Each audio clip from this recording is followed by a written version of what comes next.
¿Cuántos recibieron gracia del primer mensaje? Amén.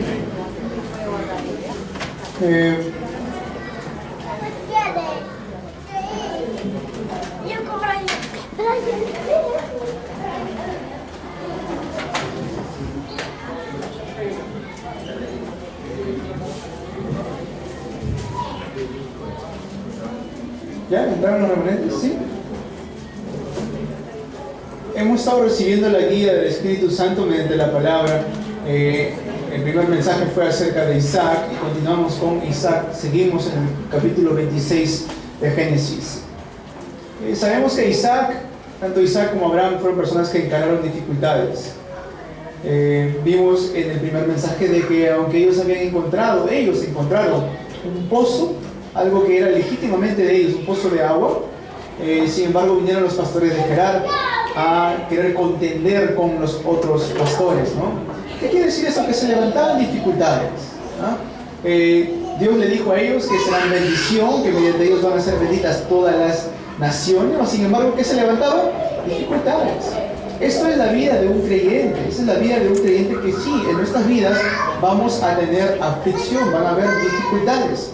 Pero sin embargo tenemos que entender el día de hoy que dentro de todo eso Dios tiene preparado la evangelización mundial. Amén. Entonces hoy vamos a ver el mensaje titulado, como dice en el texto de hoy, le dijo: bendito de Jehová. Bendito de Jehová. Génesis 26, versículos 26 al 33.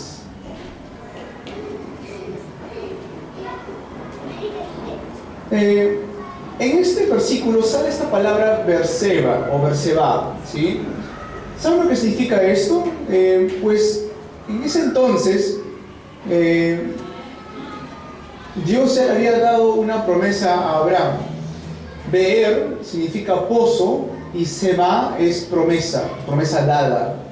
Entonces la promesa que Dios le había dado a ellos, a Abraham, y que se cumple, por eso le llama Berseba o Berseba. Literalmente significa el pozo prometido. Fue el pozo que fue prometido y que este misterio podamos todos el día de hoy tenerlo. Porque estamos hablando de estos pozos, pero ¿qué es lo que realmente quiere decir esto? En ese entonces las personas que tenían un pozo eran personas muy pudientes, muy bendecidas. ¿Okay? No era como hoy que pues pagamos mensual, no sé, 20, 30 soles a Sedapal y ya tenemos agua, no era así. Entonces, para tener agua tenían que buscar un pozo de agua. Entonces, imagínense, era como que ellos mismos encontraban la fuente donde salía agua. Y no recuerdan ustedes en el tiempo donde hubo los huaicos, que Lima se quedó 4 o 5 días sin agua. ¿Se acuerdan cómo fue de difícil eso? Cuando uno podía cepillarse los dientes, no podía uno bañarse, tenía que juntar agua. Imagínense eso, que fue solamente 4 o 5 días, ¿no? O hasta un poquito más, pero en ese tiempo era así siempre.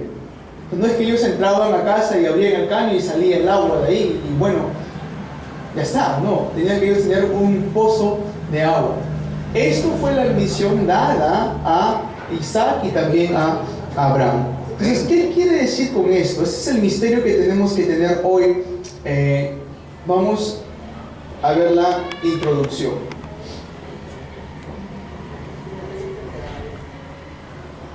En Colosenses 2, del 2 al 3, dice lo siguiente: para que sean consolados sus corazones, unidos en amor hasta alcanzar todas las riquezas de pleno entendimiento, a fin de conocer el misterio de Dios, el Padre y de Cristo. El 3 dice: en quien están escondidos todos los tesoros de la sabiduría y del conocimiento. Entonces, recordando nuevamente el pozo. ¿Qué significa este pozo? Es Cristo. En Cristo está, dice, todos los tesoros de la sabiduría y de conocimiento. Esto lo dice Pablo. Vamos a relacionar el pozo con lo que es el misterio del conocimiento de Cristo. También lo dice nuevamente, Pablo dijo esto a sus creyentes ahí en Colosenses, de sabiduría y conocimiento. Todos estos tesoros están en Cristo. Y aquellos que saben esto, aquellos que conocen esto, no tienen razón para desanimarse. Amén. Si yo entiendo que en Cristo está el tesoro de todo conocimiento y sabiduría, entonces yo no tengo por qué desanimarme. ¿No dicen amén a esto? Amén. Pero si yo no entiendo que en Cristo está todos los tesoros de conocimiento y sabiduría, voy a buscar conocimiento, sabiduría fuera de Cristo, y ahí viene el fracaso del creyente. ¿Okay? Entonces el día de hoy que podamos gozarnos en este pozo de agua viva, muchas veces no lo vemos. ¿Por qué? Porque no lo creemos. Cuando hablamos de evangelización mundial, cuando hablamos de ir a las 237 naciones, cuando hablamos de levantar una universidad de remanentes, cuando hablamos acerca de levantar una escuela para los remanentes, no lo vemos. ¿Por qué? Porque no lo creemos. Pero que podamos aferrarnos a este pacto el día de hoy. Amén. Mientras más dificultades hay, más tenemos que descubrir este misterio. Mientras más dificultades hay, más tenemos que descubrir este misterio. Punto número 1 de la introducción. Sale este personaje, Abimelech. Él era el rey de Agar. ¿Okay? Abimelech viene a Isaac en el versículo 28 y le dice él a Isaac, el enemigo de Isaac, le dice: hemos visto que Jehová está contigo. Imagínense eso.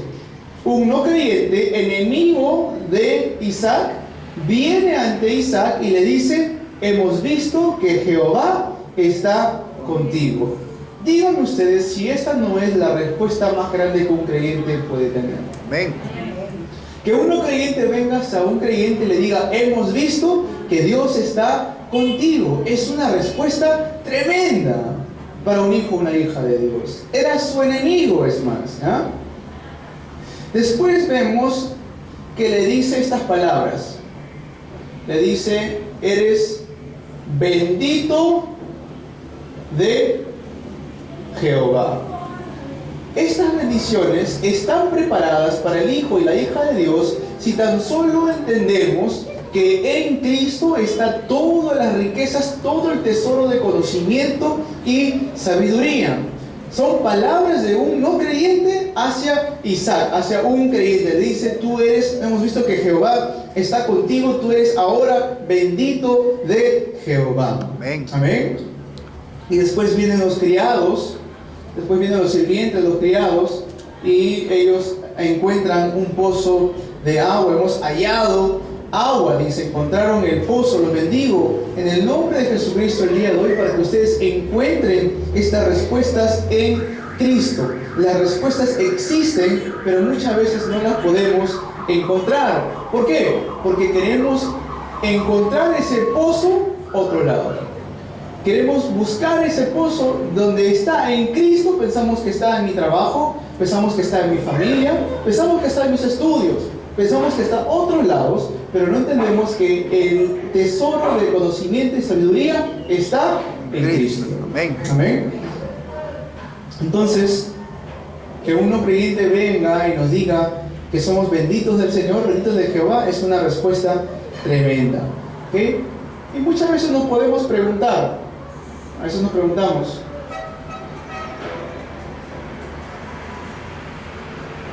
¿qué debo hacer? En vez de preguntarnos qué debo hacer, tenemos que entender y buscar lo que Dios ya ha preparado. En vez de preguntarnos qué debo hacer, hay que buscar lo que Dios ya ha preparado. ¿Creemos que Dios tiene preparado todas las cosas? Amén. Amén.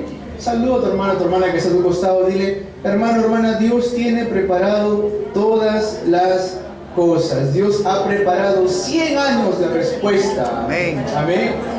Dios ha preparado el pozo. Dios ha preparado la bendición de Rehoboth. ¿Sí? Dios ha preparado todas las cosas. Amén. Entonces, si creemos que Dios ha preparado todas las cosas, ¿saben lo que significa eso? Significa que no usemos humanismo. ¿Okay? Si entendemos que Dios tiene preparado todas las cosas, entonces no usemos humanismo. ¿Qué es usar humanismo? Es querer adelantarme a las cosas que Dios ya tiene preparado para mi vida. Por ejemplo, cuando se levanta persecución, lo primero que quiere salir de nosotros es nuestro propio método para resolver los problemas. ¿Eso qué es? Es humanismo. Cuando en vez tenemos que estar esperando en la respuesta que Dios tiene preparado detrás de esa aflicción o detrás de esa dificultad. ¿Amén? Amén.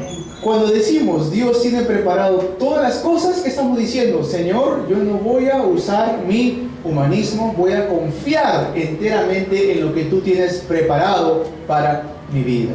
Amén. Amén. Eso es lo que estaba gozando Isaac. Isaac encuentra estos pozos. El primero, Esek, significa contención. El segundo, Sitna, significa enemistad. Mas sin embargo, en eso Isaac no usa humanismo. No usa sus propios, porque dice que era un varón próspero, es decir, que hubiera tenido muchos hombres fuertes y valientes en su casa, que fácilmente hubieran dicho, ¿saben qué?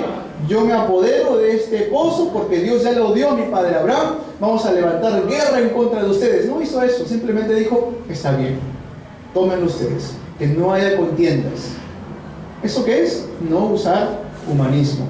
¿Cómo Dios le responde? Le da el pozo llamado Rehobot, es decir, lugares amplios o espaciosos. Amén. Cuando decimos no usar humanismo, ¿qué quiere decir esto? Señor, quiero ver lo que tú tienes preparado para mí detrás de este problema. Quedarnos quietos. ¿Cuántos dicen amén a esto? Amén. Es difícil para nuestra cultura latinoamericana, peruana, quedarnos quietos. ¿Sí? Es difícil. Cuando sale un problema, cuando viene dificultad, cuando viene o encontramos esos pozos cegados con tierra cubierta que dice en Génesis 26, lo primero que queremos hacer es cavar más y más y más y más hasta que salga agua. Pero no es así, tenemos que no usar humanismo, esperar la respuesta de Dios. Amén. ¿Por qué? ¿Por qué tenemos que hacer esto? Porque no es algo que el hombre ha creado, es algo que Dios ha creado.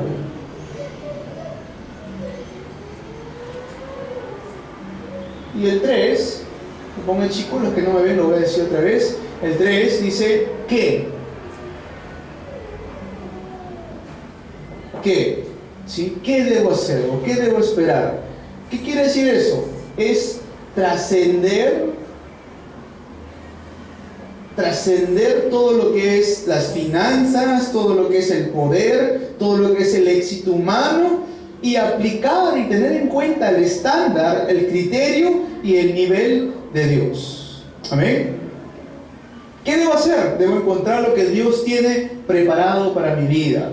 ¿Por qué? Porque Dios lo ha creado y no el hombre. Entonces, ¿qué quiere decir con eso? Que tengo que trascender todo lo que son mis criterios, mi nivel y mi estándar al nivel, el estándar y criterio de Dios. Mis pensamientos no son tus pensamientos, mis caminos no son tus caminos. Hay que trascender todo lo que nosotros vemos con nuestros ojos físicos y encontrar lo que Dios tiene preparado para nuestras vidas. Cuando creemos, cuando realmente tenemos esa fe, cuando creemos, Dios nos dará todo lo que Él tiene preparado para nosotros. ¿Cuántos dicen amén a esto? Tenemos que creerlo, hermanos. Por eso cuando nos saludamos, les digo, díganlo con, como se dice la expresión, díganlo con el pecho, ¿no? Díganlo de todo corazón. Díganlo creyendo, no al hombre, creyéndole a Dios. Amén. Vamos a ver el desarrollo del mensaje. Punto número 1. Van a haber evidencias, las evidencias que vienen a través de los no creyentes. ¿Cómo es esto? La evidencia que vienen a través de los no creyentes es para resplandecer la gloria de Dios. la gloria de Dios. Ese tipo de evidencias se van a levantar. La promesa de Dios es lo que se ve en el texto de hoy, es la promesa de Dios. Dios recibirá toda la gloria mediante nosotros y los no creyentes lo verán. Lo vuelvo a repetir. Dios recibirá toda la gloria mediante nosotros y los creyentes lo verán. Amén. Donde sea que yo estoy, en mi lugar de trabajo, que podamos ser utilizados por Dios para que los no creyentes vean la gloria de Dios en nosotros. Amén. Amén. ¿Eso es bíblico? Amén. Lo fue para José. José, siendo un prisionero, dice que el carcelero veía que Dios estaba con él. Siendo un esclavo, Potifar veía que Dios estaba con él. Cuando fue ante el Faraón dice en Génesis 41:38, ¿acaso hallaremos a otro hombre en quien esté el Espíritu de Dios sobre él? Dice. Amén. Entonces, cuando estemos en el mundo, los demás tienen que ver, los no creyentes tienen que ver en nosotros la gloria de Jehová, la gloria de Dios en nosotros. Amén. ¿Cómo hacemos esto? ¿Cuál es la clave para hacer esto? Gozando de Emmanuel. Amén. Dios está conmigo. Amén. Si no gozamos de Emmanuel, vamos a caer en engaños y vamos a dar un mal reflejo de lo que significa ser un cristiano en la sociedad. Ya es algo lamentable que en nuestro país o en toda Latinoamérica ven a las personas no creyentes como personas que les gusta hacer o perder su tiempo, como personas que no han logrado nada en su vida y por eso, como no tienen nada en su vida, se reúnen los domingos a perder el tiempo, como personas que no son muy inteligentes porque no creen en las cosas de la ciencia. Ya basta de todo eso. Los demás tienen que ver la gloria de Jehová mediante nosotros. Los no creyentes tienen que ver la gloria de Jehová mediante nosotros. Amén. Ellos pueden decir, Dios realmente está contigo. Ellos dirán, Señor o Señora, ¿no? Que la gloria de Jehová realmente esté sobre cada uno de ustedes. Los bendigo.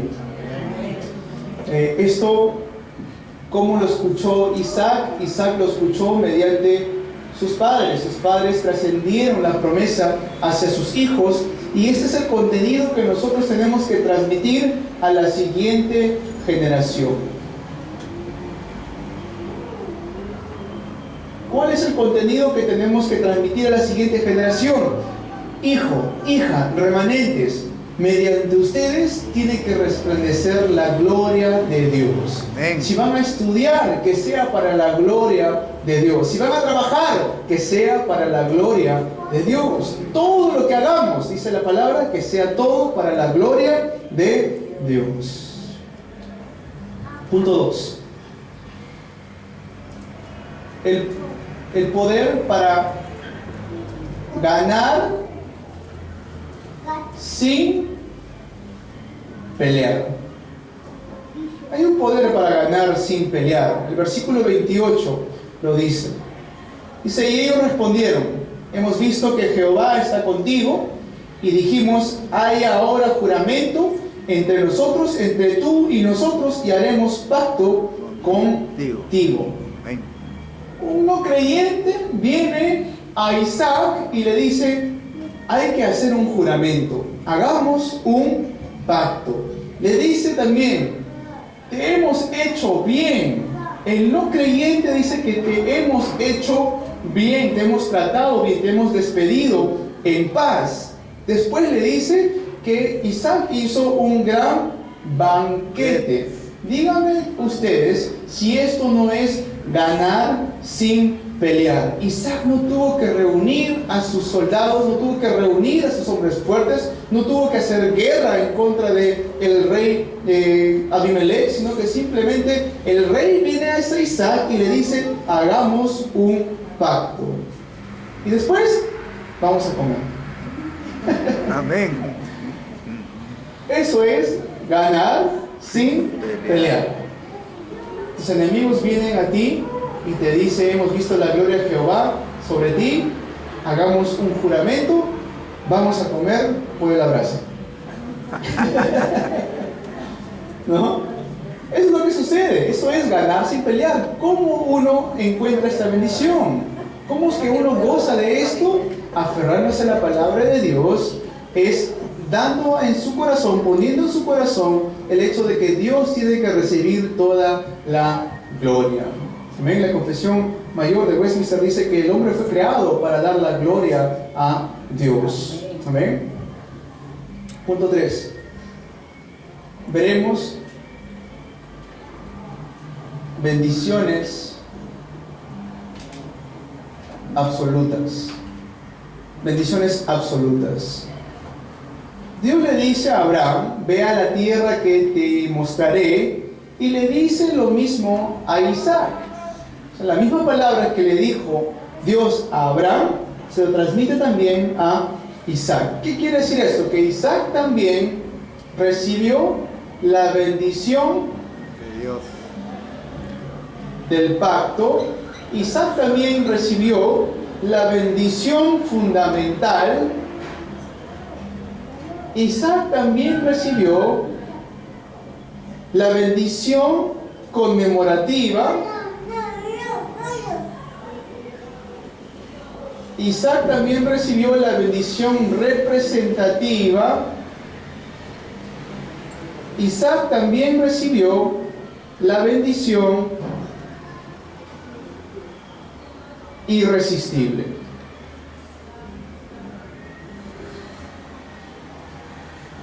Son bendiciones absolutas. La bendición del pacto fundamental, conmemorativa y absoluta. Tenemos que nosotros gozar de estas bendiciones el día de hoy.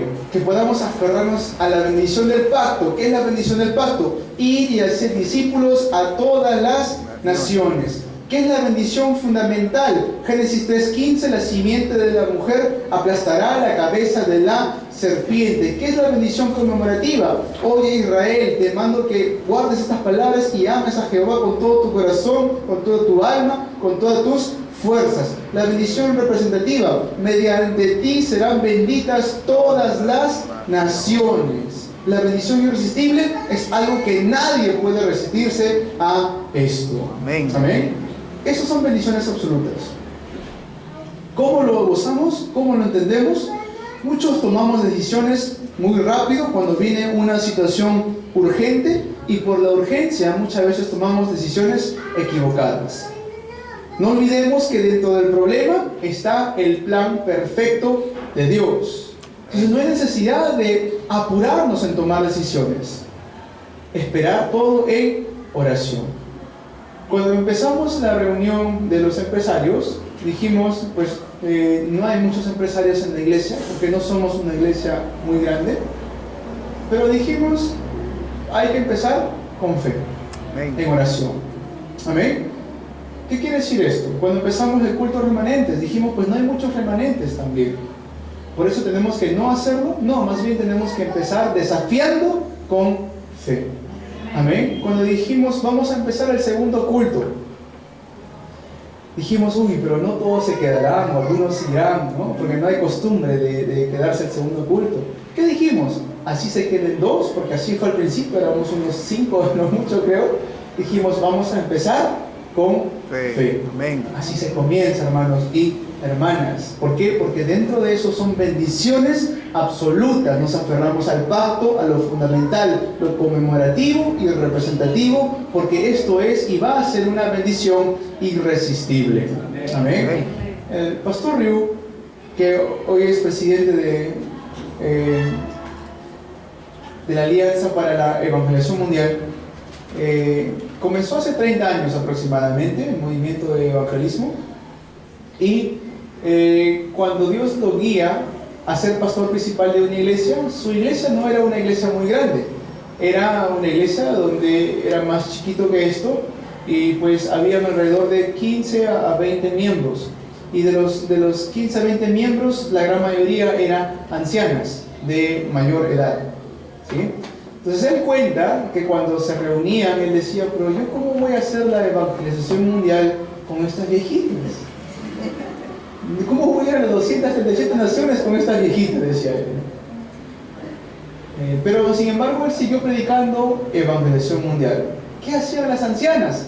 Se aferraban a esa palabra, evangelización mundial, se aferraban RUTC, el centro de remanentes, se aferraban a levantar a la siguiente generación. Y todos los días, cuando el pastor Ryu iba a la oración de madrugada, que son a las 5:30 de la mañana, ¿a quién encontraba él orando?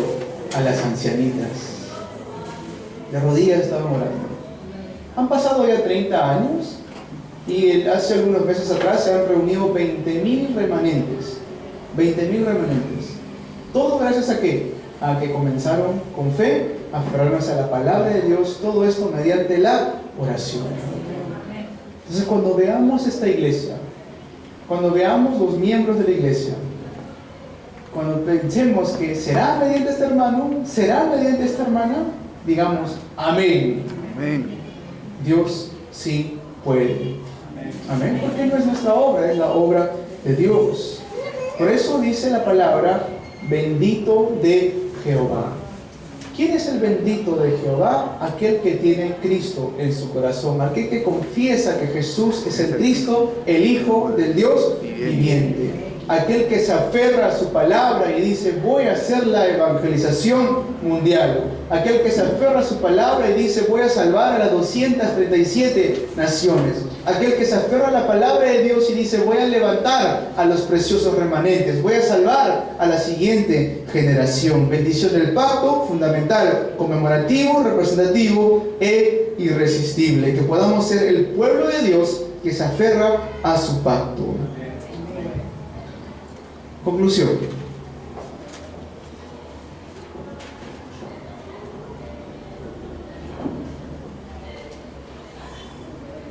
Hay una razón por la cual Dios nos va a dar esta bendición. Tenemos que saber esta razón.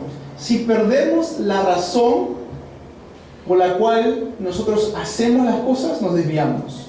¿Sí? Es lo mismo, por ejemplo, para un matrimonio. Y ojo, y por cierto también, quiero estar contento y quiero transmitir esto que no lo dije en el primer culto. Nuestro hermano Jairo con nuestra hermana Giovanna se casan el día 30 de octubre a las 6 de la tarde. ¿Sí? ¿No? 30 de septiembre, este mes, el día sábado que viene. Sí, ya le estoy postergando tu matrimonio. Amén.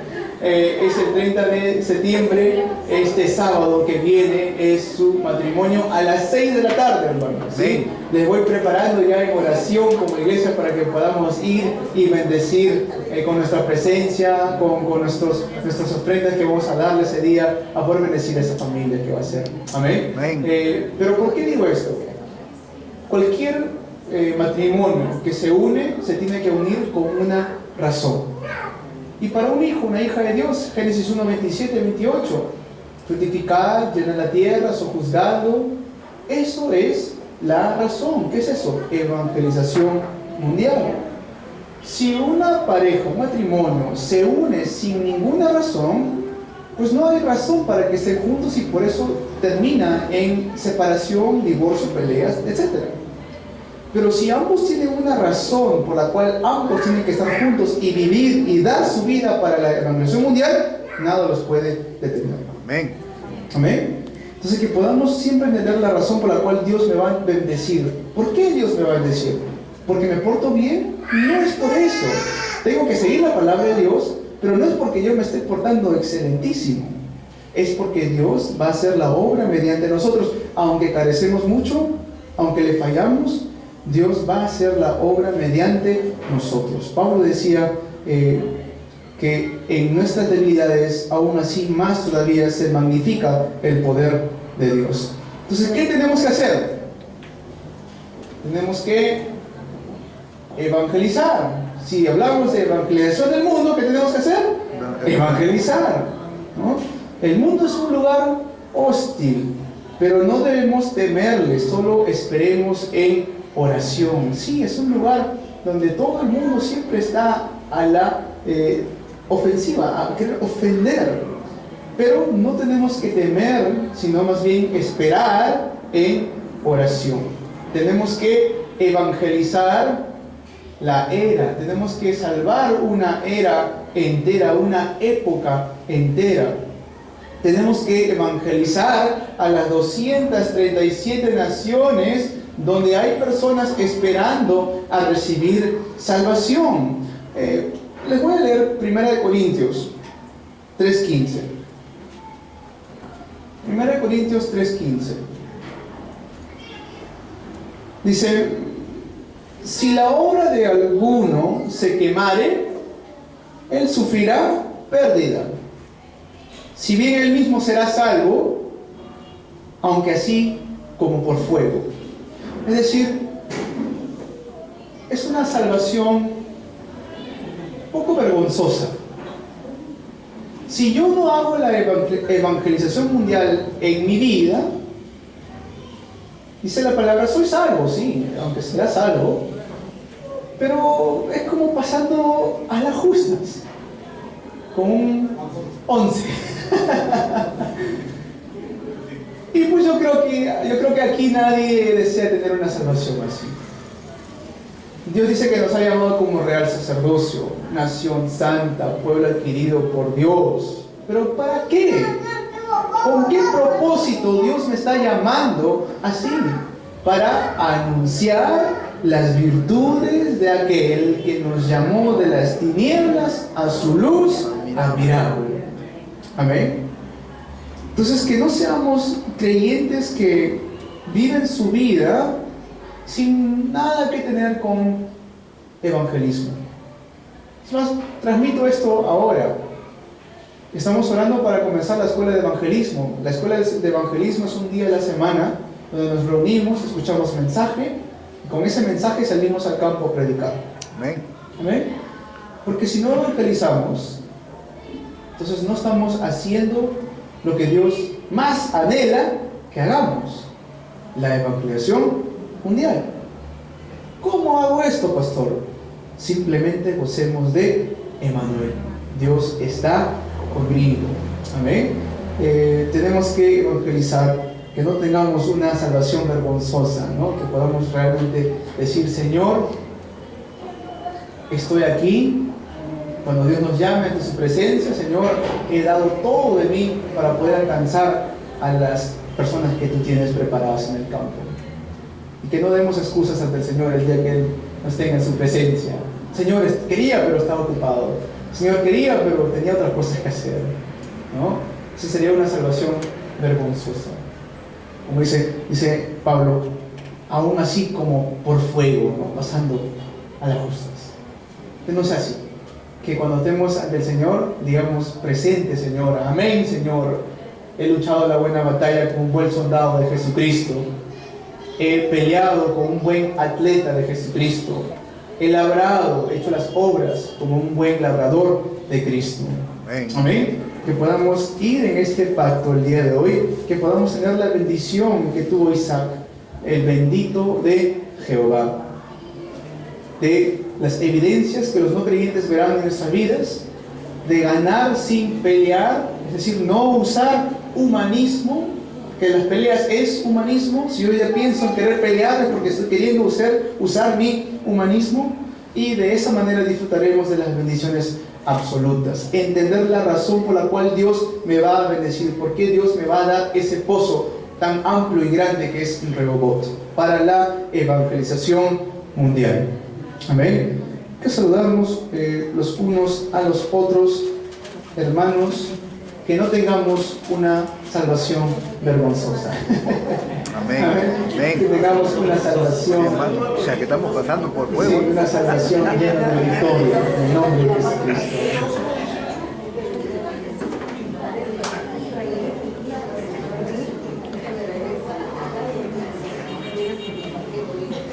Amén.